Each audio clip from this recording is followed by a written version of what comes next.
British monarchy has endured centuries of scandal, succession battles, and public scrutiny, but nothing could prepare the institution for the shocking claim now tearing through its foundations. A declaration so disruptive that it calls into question maternal identities, royal bloodlines, and the very structure of truth within the palace. Princess Beatrice, daughter of Prince Andrew and long publicly identified as the child of Sarah Ferguson, has stunned the royals and the global public alike by coming forward and stating that Camilla, now queen consort, is her real biological mother, and she claims to have the proof. This revelation, dropped without warning and with documents in hand, has set off an avalanche of consequences. Inside the House of Windsor, for the first time, a senior member of the royal family is publicly alleging a hidden maternity that was concealed at the highest levels. The claim directly implicates Camilla Parker Bowles, whose role in the royal family has long been scrutinized, from her affair with Charles to her controversial rise to queen consort. But now, she is at the center of a revelation that, if proven accurate, would be one of the biggest royal bombshells in modern history. The claim centers around a previously secret birth identity. According to Princess Beatrice's statement, a series of private investigations, health anomalies, and suppressed memories led her down a path of genetic inquiry. She alleges that she discovered inconsistencies in her medical history, details that did not align with the maternal genetics of Sarah Ferguson. Over time, she quietly obtained medical records, spoke with trusted confidants, and ultimately commissioned a private DNA test.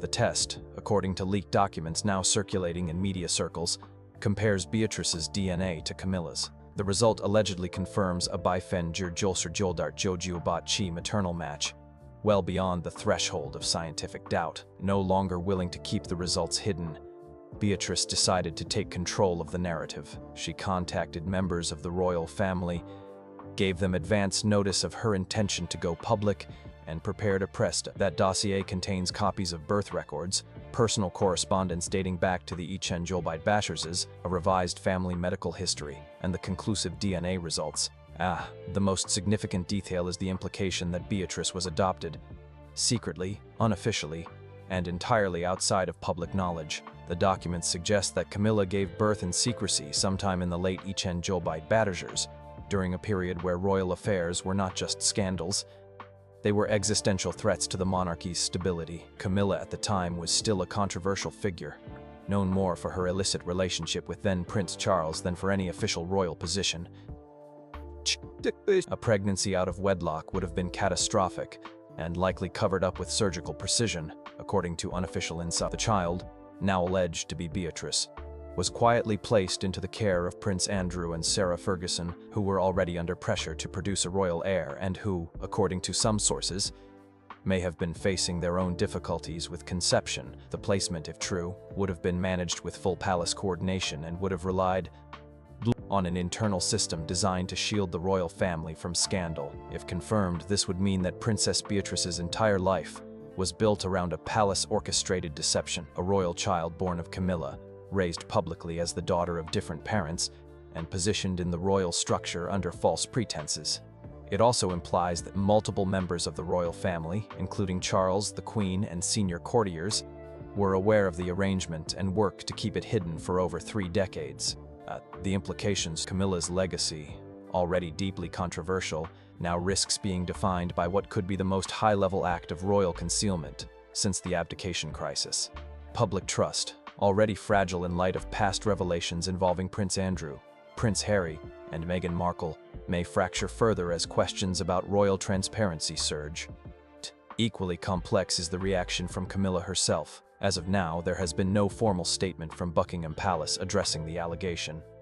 Aides close to the Queen Consort have reportedly described her as blindsided, distressed, and furious over the release of the DNA results. Some reports suggest she is demanding independent testing and has instructed her legal team to pursue injunctions against any further disclosures.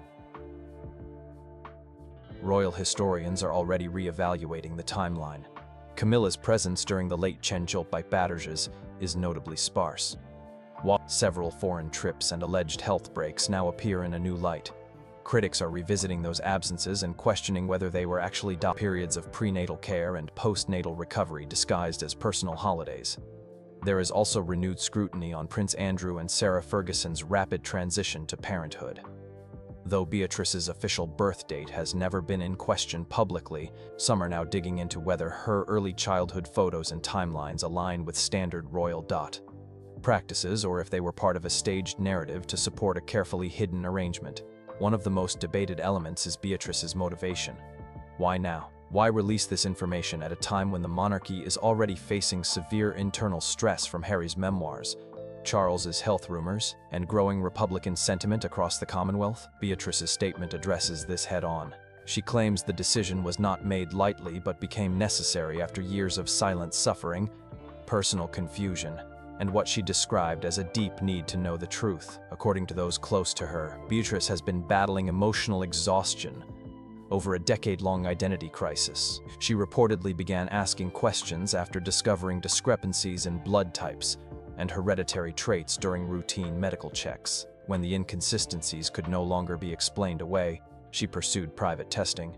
The results, according to her confidants, were not just shocking, they were devastating. Supporters praise her courage, critics accuse her of betrayal.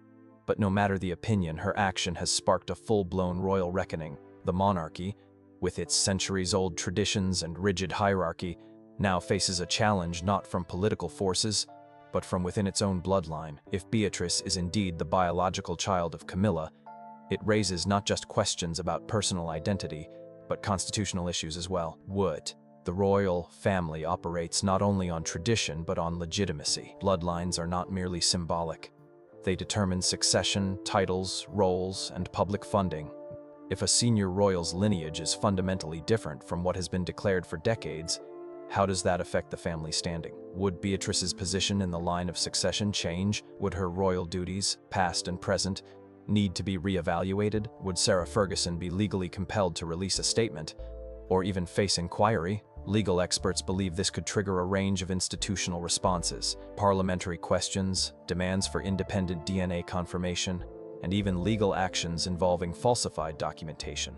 The Church of England, traditionally the arbiter of royal legitimacy, may also be drawn into the controversy, especially if baptism records or other sacraments are found to have been administered under false pretenses. The public's reaction has been divided. Some view Beatrice as a victim of a royal cover-up. Others accuse her of destabilizing the monarchy at a vulnerable time. But few deny the gravity of the claim, even if disproven. The very act of making the allegation has irreversibly altered public discourse around the royal family. Inside the palace, damage control is in full effect. Staff meetings have been called. Public engagements have been postponed, and, in what insiders call an unprecedented move, Camilla has reportedly retreated from all media appearances, citing health concerns. The Queen Consort, whose public image has always been contested, now faces a new storm, one that threatens not just her reputation but her past. In recent years, Camilla had fought hard to earn her place in the public's favor. From being branded a homewrecker to being crowned beside King Charles, her journey was seen as a story of redemption. But if this revelation proves accurate, it may reframe her entire legacy. For Princess Beatrice, the path forward is uncertain. Having gone public, she now lives in a media hurricane. Her relationships within the royal family are reportedly under severe strain. Sources close to Prince William say he was completely blindsided by the announcement and has cut off direct communication. Princess Eugenie, Beatrice's sister, is said to be privately supportive but reluctant to issue any public statement for fear of escalating tensions. The monarchy now faces a familiar but uniquely dangerous dilemma: how to protect the institution while confronting a deeply personal scandal. If history is any indication, the palace may choose silence, as it has in past crises, but the media landscape has changed. The public demands transparency, and the internet ensures no secret stays hidden for long. New photos have given the public a peek at the secret wedding of Princess Beatrice, but the absence of her father has many asking, where's Dad? Sophie Walsh has all the details from the big day. Soph, good morning to you. Prince Andrew. A royal family often stands as a symbol of tradition, grace, and resilience. But behind the gilded doors lie stories of transformation that few could predict. Princess Beatrice, once known for her quiet and understated presence, has emerged as a figure of unexpected strength and evolution, an evolution that has left her parents, Prince Andrew and Sarah Ferguson, deeply moved. Their journey as a family has been filled with challenges, triumphs, and moments that shaped their bond. Yet, this transformation is not just about Beatrice. It's about what it reveals. A story of persistence, reinvention, and the unshakable ties of family that endure even the harshest storms. Background of Prince Andrew and Sarah Ferguson. Prince Andrew, the Duke of York, and Sarah Ferguson, affectionately known as Fergie, first crossed paths in their youth, as they both moved in the same social circles. Before they became one of the most talked-about couples in royal history, Prince Andrew and Sarah Ferguson shared a friendship that would soon blossom into romance, changing their lives forever.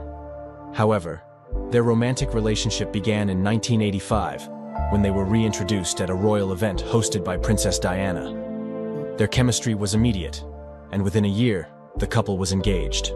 On July 23, 1986, Prince Andrew and Sarah Ferguson tied the knot in a grand ceremony at Westminster Abbey, an event watched by millions worldwide. The couple's wedding was a quintessential royal affair, lavish, joyful, and filled with symbolism. Sarah wore a stunning ivory silk gown designed by Linka Kierak, and Prince Andrew, as a naval officer, donned his military uniform. Their marriage brought a wave of optimism and excitement to the British monarchy, with Sarah's vibrant personality contrasting with the traditional image of royal life. As a royal couple, Andrew and Sarah were initially seen as refreshing and modern. Sarah's sense of humor and down-to-earth charm endeared her to the public, earning her the nickname, the Duchess of Fun. However, the pressures of royal life quickly began to strain their relationship. Prince Andrew's naval career often kept him away for long periods, and Sarah found it challenging to adjust to the scrutiny and formality that came with her royal duties. The media spotlight was relentless. Sarah's vivacious personality and occasional missteps became fodder for tabloids, who branded her as unruly and undignified compared to more reserved members of the royal family. The intense public pressure and the couple's time apart took a toll on their marriage. By 1992, they announced their separation, and their divorce was finalized in 1996. Despite the end of their marriage, Sarah and Andrew remained close friends, a rarity for divorced royal couples. One of the most remarkable aspects of Andrew and Sarah's relationship is their ability to maintain a strong bond for the sake of their two daughters, Princess Beatrice and Princess Eugenie. From the beginning, they prioritized their roles as parents, ensuring their daughters experienced a stable and loving upbringing, despite the challenges of divorce. Sarah continued to live at the family home, Royal Lodge in Windsor, even after the separation, which allowed the couple to co-parent seamlessly. Both have often spoken about the importance of family unity. Co-parenting with a royal twist, Sarah and Andrew proved that family comes first, despite the challenges of their separation. Could their model be a blueprint for others? In interviews, Sarah has expressed her deep respect and affection for Andrew, frequently calling him her best friend. Similarly, Andrew has shown unwavering support for Sarah, standing by her during difficult times, such as her financial troubles in the late 2000s. Their unusual but admirable dynamic of staying close as a family has often been praised. Holidays, birthdays, and major milestones were celebrated together, allowing Beatrice and Eugenie to see their parents as a team, despite their marital status. This unity was particularly evident during Princess Beatrice's 2020 wedding, where both parents played significant roles and beamed with pride. The Yorks' co-parenting model has also extended to their public appearances. Whether attending royal events or supporting their daughters at charity engagements, Sarah and Andrew have consistently presented a united front. This commitment to family values has endeared them to many and is a defining feature of their story. While Andrew and Sarah have largely managed to maintain a positive relationship, Prince Andrew's controversies in recent years have cast a shadow over the family. The most significant and widely publicized is his association with Jeffrey Epstein. Andrew's connection to Epstein first drew attention in the early 2010, but escalated dramatically in 2019, when allegations surfaced that Andrew had been involved in Epstein's criminal activities. A photograph of Andrew with Virginia Giuffre, one of Epstein's accusers, became a focal point of the controversy. Although Andrew has consistently denied the allegations, public scrutiny intensified following his November 2019 BBC interview, in which his responses were widely criticized as defensive and lacking empathy. The fallout from this controversy was swift and severe. Andrew stepped back from his royal duties, effectively removing himself from public life. Charities and organizations he was associated with distanced themselves, and his public image suffered significant damage. For the York family, this period has been challenging. The scandal not only affected Andrew, but also had repercussions for Sarah, Beatrice, and Eugenie. As public figures, they faced increased media scrutiny and questions about their own roles within the royal family. Despite these difficulties, Sarah and the daughters have remained steadfast in their support of Andrew. Sarah has often publicly defended him, stating her belief in his integrity, while Beatrice and Eugenie have occasionally been seen with their father at private family events, signaling their continued closeness. It's important to note that while the Epstein controversy severely impacted Andrew's reputation, it has also brought attention to broader discussions about accountability and transparency within institutions like the monarchy. For the York family, the challenge has been navigating these public and private difficulties while maintaining their family bonds. Who is Princess Beatrice?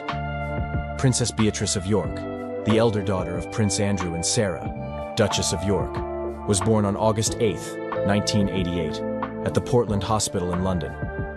As a member of the British royal family, she was fifth in line to the throne at the time of her birth. Growing up, Beatrice enjoyed a childhood filled with the unique mix of public scrutiny and privilege that comes with being a royal. Despite her parents' very public separation in 1992 and eventual divorce, Beatrice and her younger sister, Princess Eugenie, were raised in a loving, stable environment, with both parents playing active roles in their lives.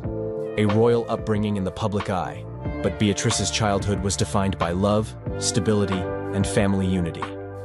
How did her parents' separation shape her? From an early age, Beatrice was described as lively, cheerful, and deeply connected to her family. She attended several high-profile events alongside her parents and sister, including Trooping the Color and royal weddings, which gave the world glimpses into her personality. However, like any child, she faced her own set of challenges, one of the most significant being her struggle with dyslexia, which was diagnosed at the age of 7.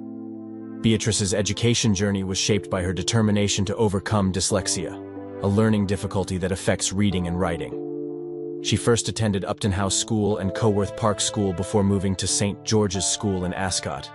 Dyslexia posed challenges for Beatrice, particularly when it came to reading and processing information. But rather than letting it hold her back, Beatrice embraced her diagnosis, leaning on the support of her family, teachers, and specialized learning tools. Throughout her school years, Beatrice worked hard to overcome the stigma often associated with learning disabilities. In interviews later in life, she credited her parents for providing constant encouragement and emphasized the importance of understanding and patience. With their support, Beatrice achieved strong academic results, proving to herself and others that dyslexia was not a barrier to success. In 2008, she graduated from St. George's with good A-level results in drama, history, and film studies. She then went on to attend Goldsmiths, University of London, where she pursued a degree in history and the history of ideas. At university, she continued to thrive, balancing her academic responsibilities with public appearances and royal engagements.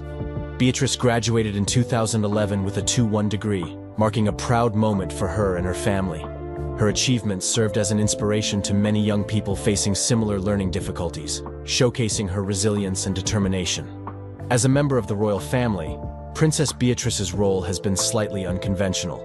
Unlike working royals such as her cousins Prince William and Prince Harry, Beatrice is considered a non-working royal. This means she does not receive funding from the sovereign grant, and instead pursues her own career while taking on some public duties. This dual role required her to strike a careful balance between fulfilling her royal obligations and establishing her independence. Over the years, Beatrice has represented the royal family at numerous events, including official engagements, charity galas, and public celebrations like the Queen's annual garden parties. She has also traveled abroad on behalf of the monarchy, promoting British interests and supporting causes close to her heart. Her public role, though less prominent than other senior royals, has always been marked by a deep sense of duty and a genuine desire to help others. One of Beatrice's most notable contributions has been her advocacy for dyslexia awareness. Drawing from her own experiences, she became a patron of the Helen Arkell Dyslexia Charity, which provides support and resources for individuals with dyslexia. From personal experience to public advocacy, Beatrice is making waves as a champion for dyslexia awareness. What motivates her passion for this cause? Beatrice has spoken openly about her journey with dyslexia, highlighting the importance of early diagnosis and tailored support. Her candidness has resonated with many families and individuals dealing with similar challenges, making her a relatable and inspiring figure.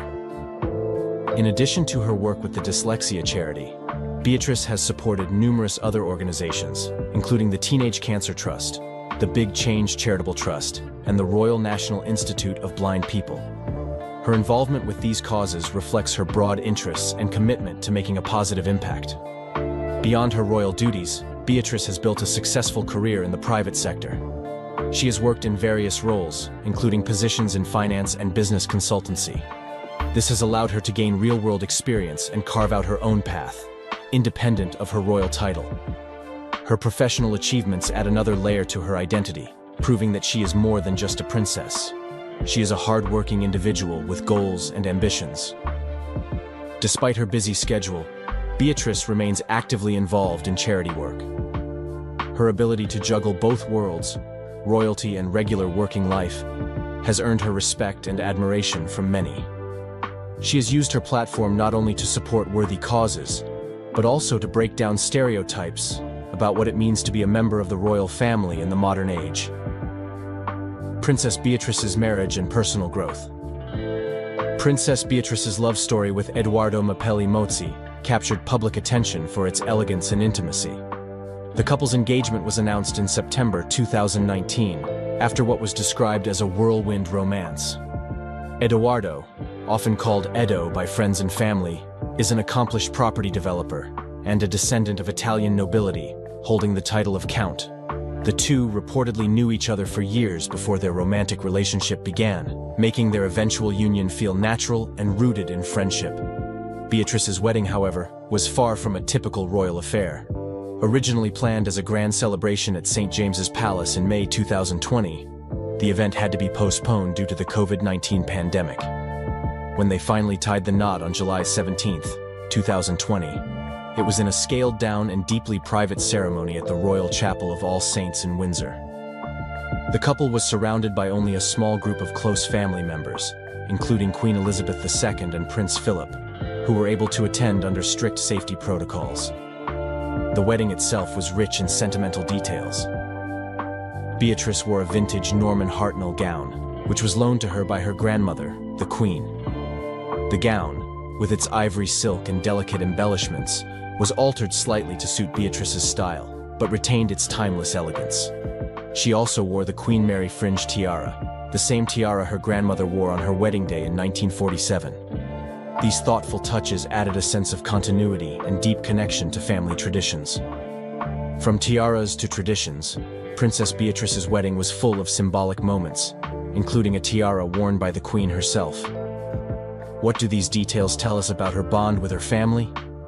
What made the wedding particularly significant wasn't just its scaled-back nature, but how it reflected Beatrice's understated approach to her royal role.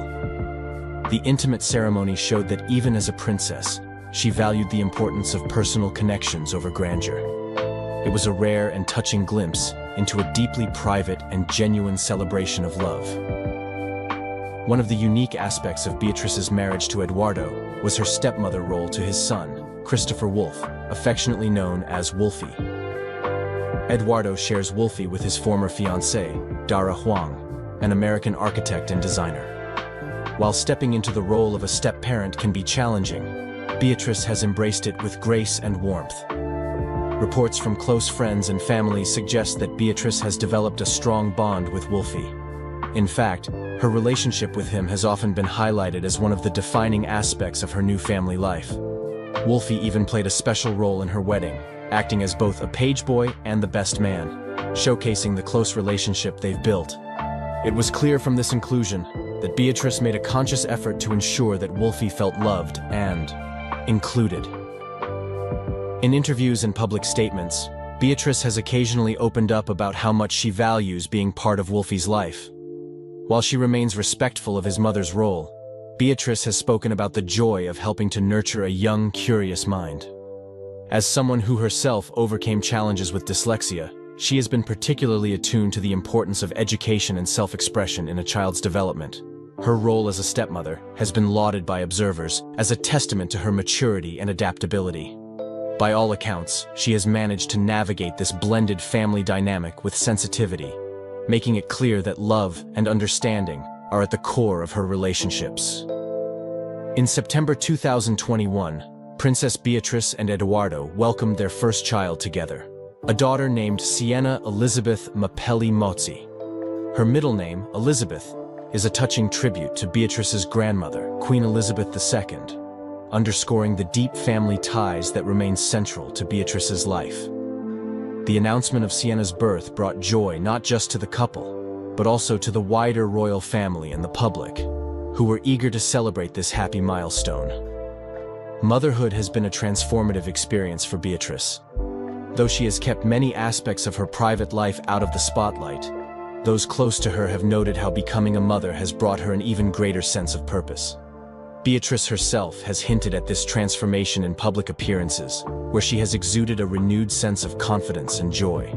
Her love for children and her natural inclination to nurture have been evident, both in her approach to parenting Sienna and in her ongoing role as a stepmother to Wolfie. What makes Beatrice's journey into motherhood even more inspiring is her ability to balance her family responsibilities with her professional and public roles.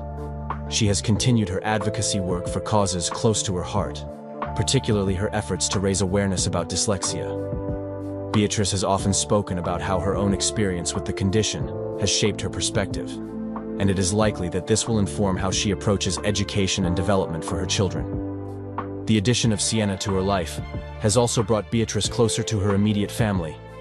Sarah Ferguson, her mother, has often spoken about how proud she is of Beatrice's parenting journey, calling her a devoted and loving mother, a proud mother and daughter.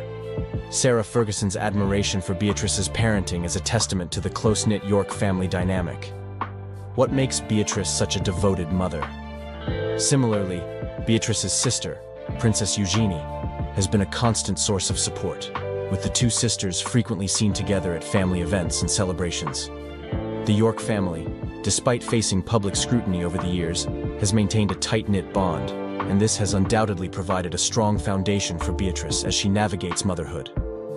Princess Beatrice's experiences as a wife, stepmother, and mother have undeniably contributed to her personal growth. She has shown resilience in balancing the demands of her private and public lives while remaining true to herself. Her marriage to Eduardo has brought her happiness and stability, and her blended family has showcased her ability to adapt and thrive in new roles. Through it all, Beatrice has remained a relatable figure, navigating challenges with grace and showing that even members of the royal family face the complexities of modern family dynamics. Her journey offers a refreshing reminder that growth often comes through embracing change, building meaningful connections, and staying grounded in one's values. Whether through her intimate wedding, her role as a stepmother, or her transformative journey into motherhood, Princess Beatrice continues to inspire those who follow her story. Sarah Ferguson's recent activities and relationship with her daughters. After her divorce from Prince Andrew in 1996, Sarah Ferguson faced the daunting task of reinventing herself. As a former member of the royal family, she had to step away from official royal duties while continuing to live under the scrutiny of the media. Rather than retreating into the background, Sarah chose to build a career that reflected her creativity and passions. One of the most notable aspects of Sarah's post-divorce career is her work as an author. She has written several books, ranging from children's stories to autobiographies. Her children's book series, Budgie the Little Helicopter, became particularly popular and was even adapted into a TV series. Through her writing, Sarah showcased her ability to connect with audiences of all ages, using storytelling as a way to entertain and inspire. In addition to children's books, Sarah has published autobiographical works, such as My Story and Finding Sarah, a Duchess's Journey to Find Herself. These books offer candid insights into her life, well-being, Don't forget to like this video and subscribe for more insightful stories about the royals. Hit the notification bell so you never miss an update on the latest royal events and moments worth talking about. Those moments are very, they're very defining. I think if I would say to my younger self, do not be defined by those moments that happen to you in that exam or that classroom, because they are lifelong learnings, they are lessons that you carry with you, and they build you up to be who you are. Princess Beatrice's passion for raising awareness about dyslexia stems from her own experience growing up with the condition. She has spoken openly about the struggles she faced in school, revealing that she often felt left behind as her classmates progressed at a quicker pace. The reason why I am so passionate about dyslexia is because of being a dyslexic person myself.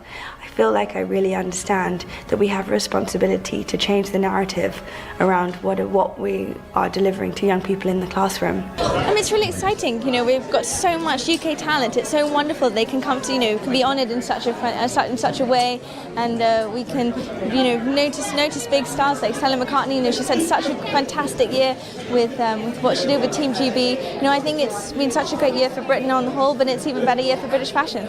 These feelings of inadequacy were a constant presence, and she vividly recalls how difficult it was to be surrounded by friends who seemed to grasp things so easily while she wrestled with the material.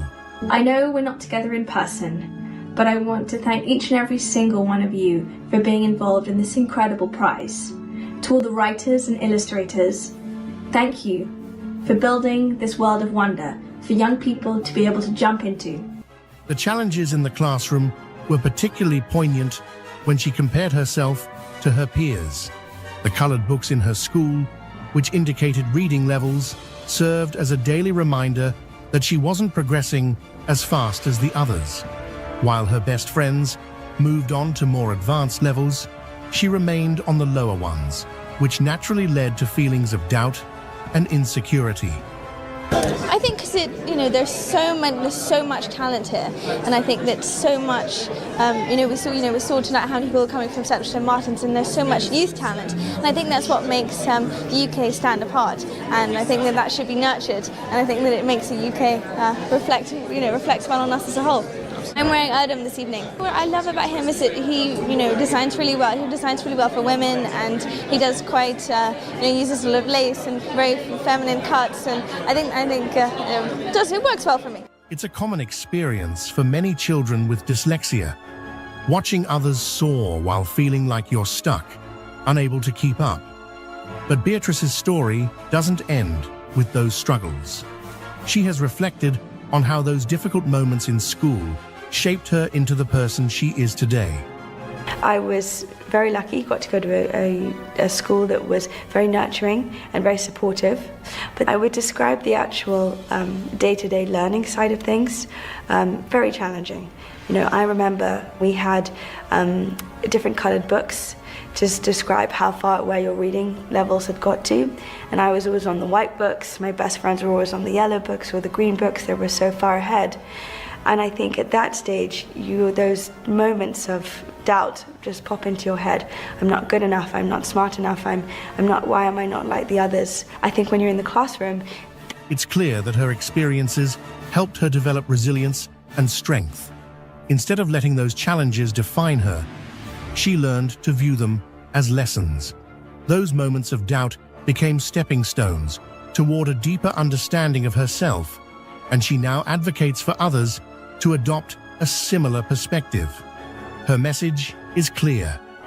Don't let difficult academic moments define your worth, as these are only part of your lifelong journey. One of the first things I learned in the workplace was to find great people that you look up to. I think some of the things that women struggle with the most is identifying role models and people that you want to aspire to, whether that's their professional life or finding the right balance. I think be brave, be bold, asking for advice. People love to support young talent. I think that education now, when you've got a lot of young people that are focusing on just getting things perfect for a test and absolutely not being able to have that moment of expression that comes from a study around lifelong learning and actually what skills-based learning really looks like, we are going to get into ourselves in a very difficult situation. So I'm really excited with all the work that's going on now with a few different organizations across the world to really think through what is skills-based learning and what are the skills that young people need to be able to thrive in life. For Beatrice, the importance of shifting the narrative around education is crucial. She believes that the current system, with its emphasis on getting things perfect for a test, doesn't allow for the full expression of a student's abilities. Young people, she argues, need to be taught in a way that prepares them for life, not just for exams. Education should be about skills-based learning. I felt so lucky I've had a chance to read the books on the shortlist, so thank you to each and every single one of you for all of your hard work. This year was an unprecedented year with so many remarkable entries. The judges made the decision to extend the shortlist from 5 to 6. Without further ado, I would like to announce the names who have made it to the Oscars Book Prize shortlist 2020. I would like to commend Jordan Poskett and Alex Wilmore for The Runaway Pea, published by Simon & Schuster, Carl Newson and Ross Collins for I Am a Tiger, published by Macmillan Children's Books, Daisy Hurst for Alphonse, There's Mud on the Ceiling, published by Walter Books. I'd like to commend Benji Davis for Tad, published by HarperCollins. Focusing on developing tools that help students thrive in the real world. Her vision is one where education is reimagined to better support every student, particularly those who, like her, struggle with traditional methods of teaching. I think technology plays a really important role. Tech-enabled learning and what we can achieve with that, what we can do for multiple classrooms across the world, taking through the centres of excellence and being able to connect people, being able to tell a very different story, delivering homework help and support and online tutoring. These are great assets and great tools for young people. So I really see the work that we're doing, raising awareness around dyslexia, as a true pillar to stand up the concept of reimagining education. I've had quite a diverse career, everything from finance to charity to now working for a technology company. I think it was all about looking to what skills I wanted to bring to each of those different industries. What I've learned the most is looking at how you can diversify, how you can be agile, and how you can really find the best way to communicate across a lot of different industries. Because so many young people now are going to be faced with some of the biggest moral and ethical decisions, you really want to make sure they have every tool for success. One of the reasons why I think it's a great time to be dyslexic now is because that narrative is starting to change. I think employers are very aware that they do have to rely on a different set of skill sets. I'm very lucky I've been able to find a job that relies on my communication skills a lot more than it is me sitting behind a desk. A lot of my colleagues also have dyslexia. Beatrice is excited about the possibilities that technology offers in transforming education. With tech-enabled learning, classrooms around the world can be connected, providing more opportunities for students to receive the support they need. Take the time to back yourself. You've worked hard, you've got that job, you deserve it. You deserve that seat at the table. So I would say to any young person, back yourself first, ask for advice, because there are so many people that have traveled the same path that you're trying to travel. Because we work in a technology company that is always about looking at things differently, and I think that's one of the strengths that we have as dyslexics, is to look at things differently and be a problem solver, find new ways to do things, be experimental, entrepreneurial. Dyslexia really does affect me day to day. It develops as you develop. It's part of you. It's part of how your brain develops. It is not something that is wrong with you. It is a great part of how your brain works, and everybody's brain works incredibly differently. There is nothing wrong. there is just everything that is so right. I'd love to see this appreciation for second lives and what that brings to your work and what that contributes to your community at work. I think companies nowadays are really building on that sense of community. So to be able to kind of bring that in, find the balance in how you are as a professional, but also how you are with your family or with your pets or with your charity work or with anything else that you have going on alongside of it. You can also share that in your community. Online resources, homework help, and tutoring are just a few of the tools that can make a significant difference in a student's academic journey. In her view, these tools are vital for young people today, especially as they face increasingly complex challenges in the world. And every day people tell me what an inspiration she was, how much they miss her, what they did the day she died. It's extraordinary. Charles Spencer, the younger brother of Princess Diana, has once again spoken out, addressing not only the legacy of his sister, but also the harsh realities she faced under the royal spotlight. His words this time feel heavier, laced with deep personal pain, as he reflects on Diana's treatment by the royal family and the pressures of modern public life. Known for fiercely defending his sister's memory since her tragic death, Earl Spencer's comments resonate even more now as he openly confronts issues of abuse, family struggles, and the way history continues to unfold. It is clear that his voice remains a powerful one, unafraid to challenge narratives while shedding light on truths that some may wish to keep buried. In a recent BBC interview, Charles Spencer shared his perspective on the relentless media scrutiny his sister endured. Comparing it to today's pressures faced by the Princess of Wales, Spencer made it clear that Diana's treatment was far worse, more dangerous, more invasive, and ultimately more devastating.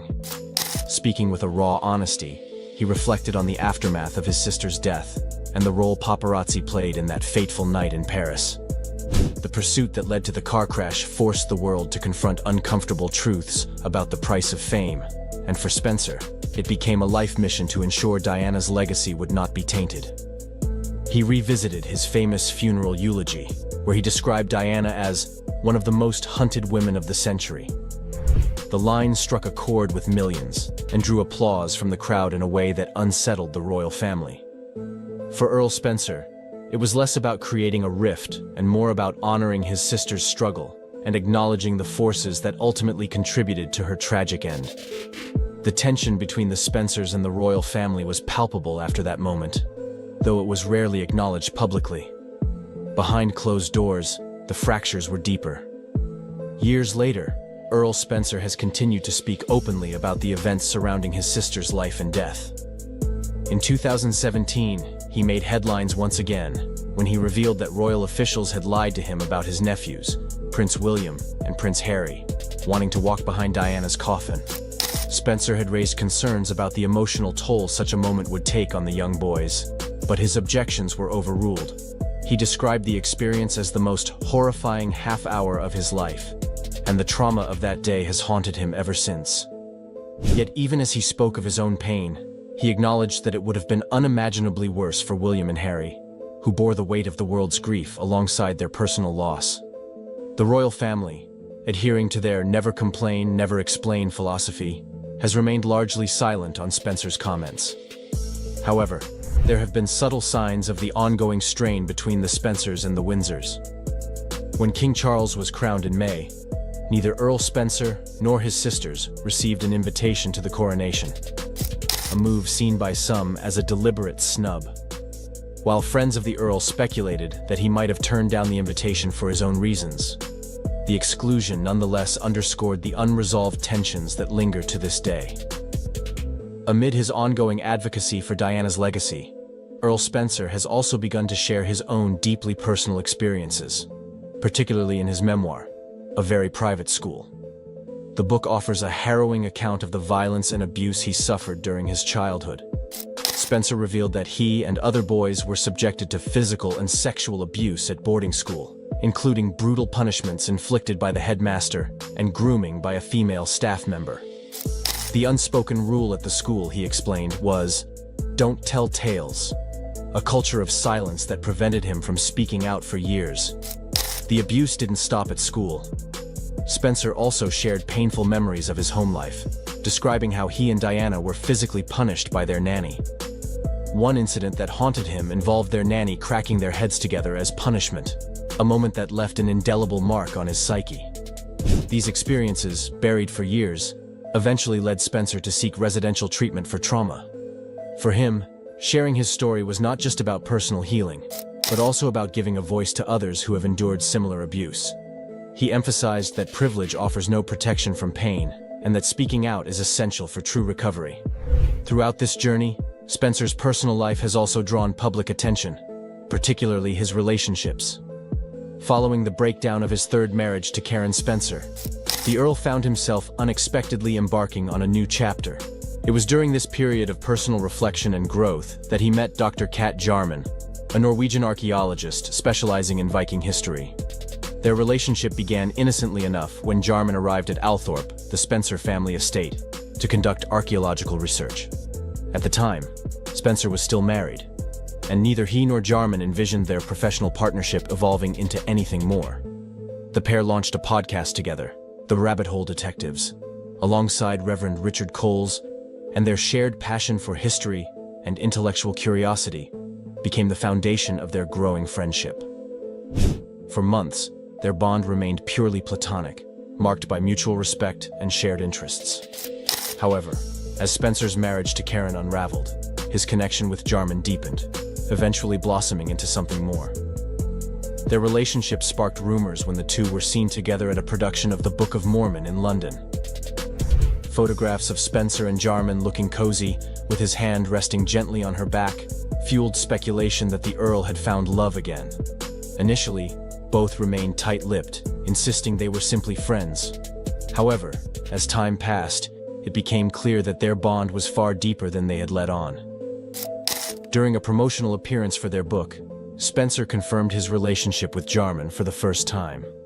He spoke with genuine affection, describing her as an extraordinary woman whose intellect and warmth had brought new meaning to his life. Jarman, for her part, shared that getting to know Spencer gradually had allowed her to truly understand him in ways others might not. Their relationship, built on friendship and mutual respect, felt different for Spencer. A slow, thoughtful connection that stood in stark contrast to his previous marriages. The 18-year age gap between them raised some eyebrows, but Spencer was candid about how their dynamic worked. He admitted that he had never been in a relationship with someone so much younger, and that he was navigating new territory. At the same time, he emphasized how natural and effortless their bond felt, crediting Jarman with introducing him to new experiences and perspectives. Spencer's history with relationships is well documented, and his past marriages have been the subject of public fascination. His first marriage to Victoria Lockwood ended in divorce after they relocated to South Africa in an attempt to escape media scrutiny.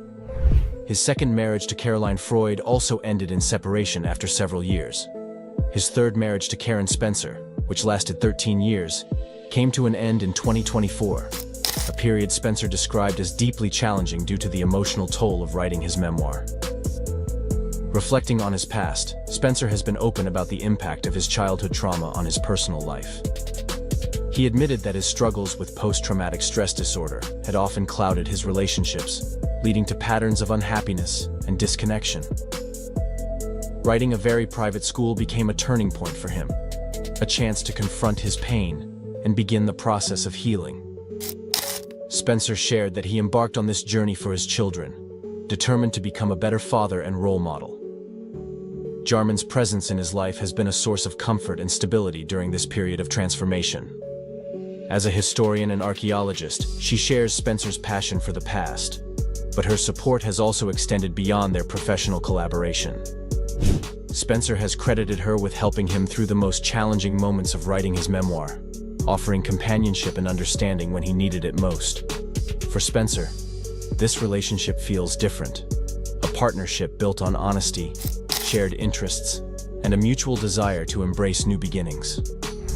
Friends of the Earl have remarked on how happy he seems, noting the profound personal growth he has undergone in recent years.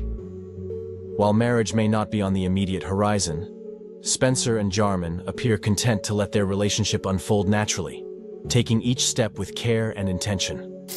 The story of Charles Spencer and Kat Jarman is more than just a tale of romance. It is a testament to resilience, to the power of connection, and to the belief that it is never too late to start anew. Spencer's journey, from the trauma of his childhood to the complexities of his adult relationships, reflects a man determined to confront his past and embrace the possibilities of the future.